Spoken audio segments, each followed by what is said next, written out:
This is a piece of music that I often use as a right-hand warm-up for any kind of fingerstyle playing. This is Etude No.1 by Heitor Villa-Lobos. Villa-Lobos was a Brazilian composer who lived from 1887 to 1959. He was also a conductor, cellist, and classical guitarist. He is widely considered to be the single most important figure in South American art music. He's by far the most famous composer from Brazil. He's so significant in Brazil, in fact, that his face is on their currency. His music is more or less an intersection of the European classical tradition and the Brazilian popular music he was surrounded by in his native country. He composed music for loads of different instruments and ensembles, including several works for classical guitar. In 1929, he composed a set of 12 etudes for Andres Segovia. An etude is basically a study piece that's intended to aid the player in developing a specific aspect of their technique. Since etudes are composed with this purpose in mind, they tend to be relatively easy to play, but that's certainly not a requirement. The 12 etudes Villa-Lobos composed are really difficult. These are not pieces you would hand to a beginner. Etude No.1 is among the easier ones. Since I play through it all the time, I thought I'd break down what's happening in it. I think it's kind of interesting. First of all, this etude is an arpeggio study. It uses a specific right-hand arpeggio pattern throughout that only gets interrupted a couple of times. In classical guitar speak, your right-hand thumb is P, index finger is I, middle finger is M, and ring finger is A. I'm going to walk through this while fretting an E minor chord. That's the first chord in the piece. So the pattern is P on the 6th string, I on the 4th string, P on the 5th string, I on the 3rd string, P on the 4th string, M on the 2nd string, I on the 3rd string, and A on the 1st string. That's the first half of the pattern, so a little faster, it sounds like this.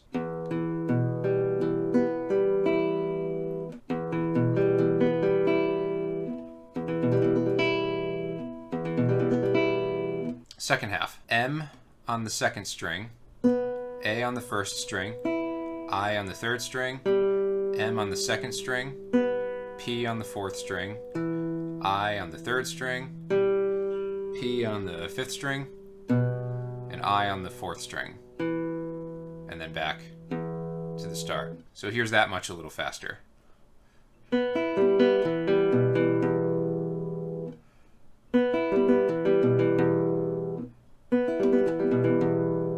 And then putting the two together.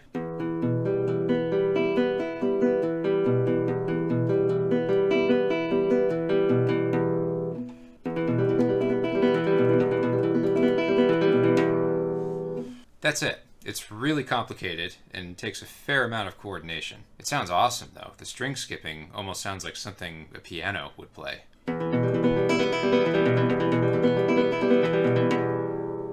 So that pattern continues basically all the way through, but the chords change throughout. The chords are really interesting, and I feel they're an example of good composing. Because the arpeggio pattern covers all 6 strings, we can just imagine each string as its own voice and reduce everything to whole note block chords for the purpose of analyzing the harmony.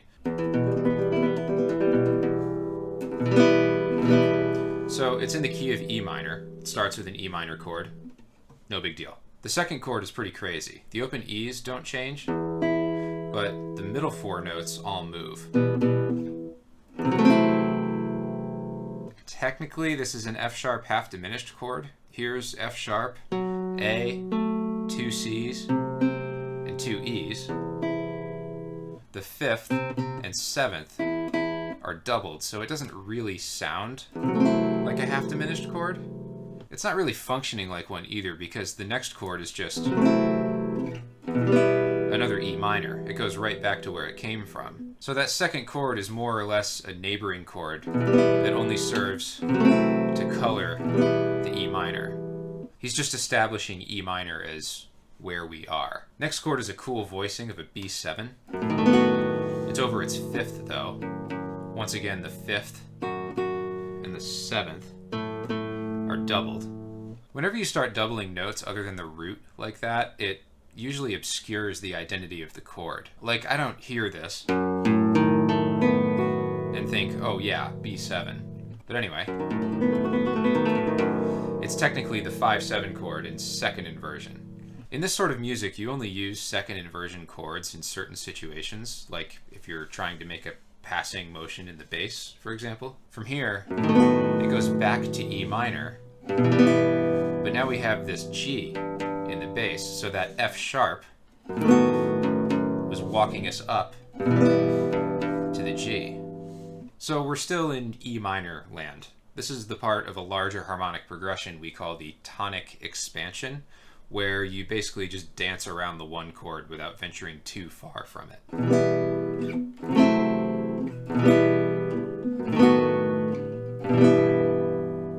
After this, both the G's in the E minor step up to G sharps to bring us to E major in first inversion. It's kind of a stretch, as you can see. Why would he just make the one chord major like that? Question. From there, it goes to a big old A minor bar chord. Answer. A minor is the 4 chord.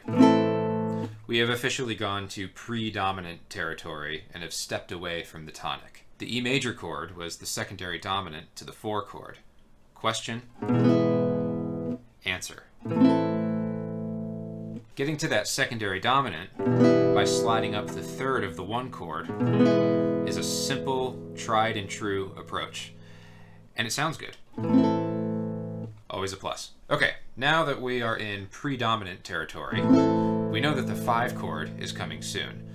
And if the chords we've had so far are any indication, he's going to get there in some colorful, dramatic fashion. The next chord is tough to put a label on. I hear it as an A sharp diminished something or other, even though he writes it with a B flat. It's also got an A in it that's suspended over from the previous chord. Doesn't matter too much because it does basically function like a diminished chord. That B flat resolves up a semitone to B. Okay, now in the bass, we're on the 5th of the key. It's starting to sound like the 5 chord, but we're not quite there yet. We're now on E minor in second inversion. We've got another case for a second inversion chord here. This is what my college music theory textbook calls a cadential tonic 6/4 chord. Without getting too into the jargon, it basically means that it's not functioning as the 1 chord, even though it is the 1 chord. It's functioning as a preparation of the 5 chord. You'll see how that works in the next 2 chords. For the next one, the G on the 2nd string steps down to F sharp. Overall, this would be a B sus4, I guess. And then after that, we get a proper B7.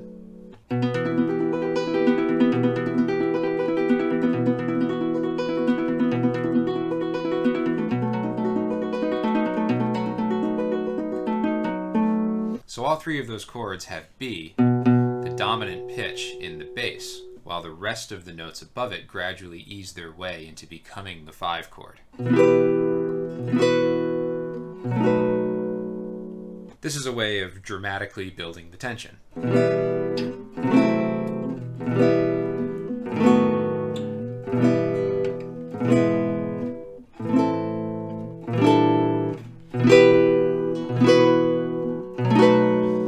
So, now that he's taken all this time to build to the 5 chord, we can expect a resolution to E minor, except we end up here. The B's both went down to E's, but the rest of the notes ended up here.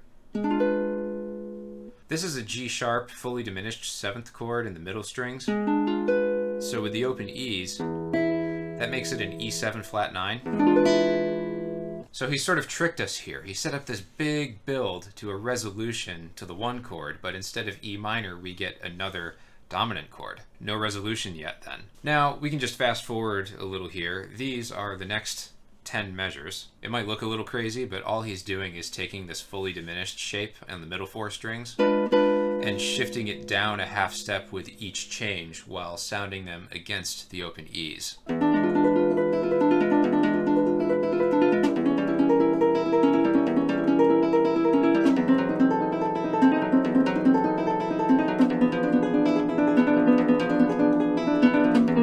And so on.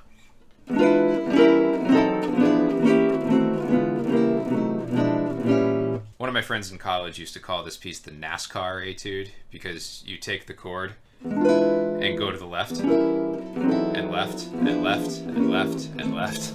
It's hardly worth trying to put labels on these because these are essentially non-functional chords. They're just parallel diminished chords. Their only purpose is to prolong the tension before we get to a resolution of some kind. Villa-Lobos actually does this sort of thing in most of his guitar pieces. He'll take some chord shape and just slide it around the neck. But he never does it arbitrarily. There's always a musical purpose to it. It's a clever balance of taking advantage of a characteristic of the instrument he was writing for while keeping with his musical goals. I really dig that. Anyway, once he runs out of frets to slide down, he ends up on an E fully diminished chord. After that, he lands on E minor, and this is the first time he breaks the arpeggio pattern.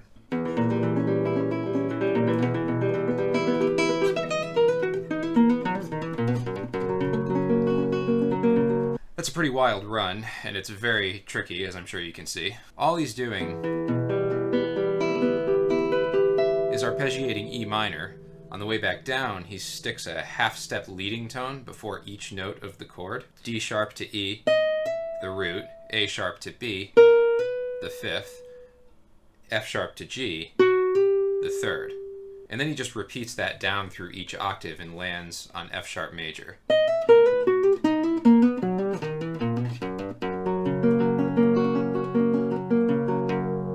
What is F sharp major in the key of E minor? That would be a secondary dominant. It would be the 5 of 5. This should take us to a B7 eventually, but he's going to be colorful about it. Then it goes to this weird G diminished something or other. This is the same kind of harmony we had earlier that came right after the A minor. It's hard to put a label on it, but it's functioning as some kind of diminished chord. Then all those fingers come up a string, and we've got an F sharp diminished 7th. So G diminished, whatever, going to F sharp diminished. He's being colorfully tense, but maybe this descending half-step motion is supposed to be a callback to that long section of parallel diminished 7th chords. Anyway, from here, it goes to the B7. Which makes perfect sense. In F sharp diminished, if you lower C to B, that makes a B7. So this is a pretty seamless setup of the 5 chord. And then finally, we land on E minor. There's our big final resolution. Now, to play it out, he does a little color thing where a couple of the notes in the E minor step up to a neighboring tone. This isn't doing anything functional, it's just color.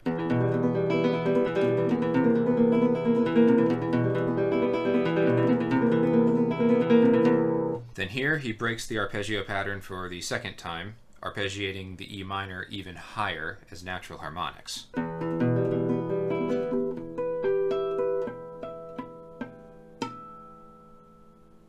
Awesome. And then as a concluding gesture, we get 2 held chords, A minor 7 and E6.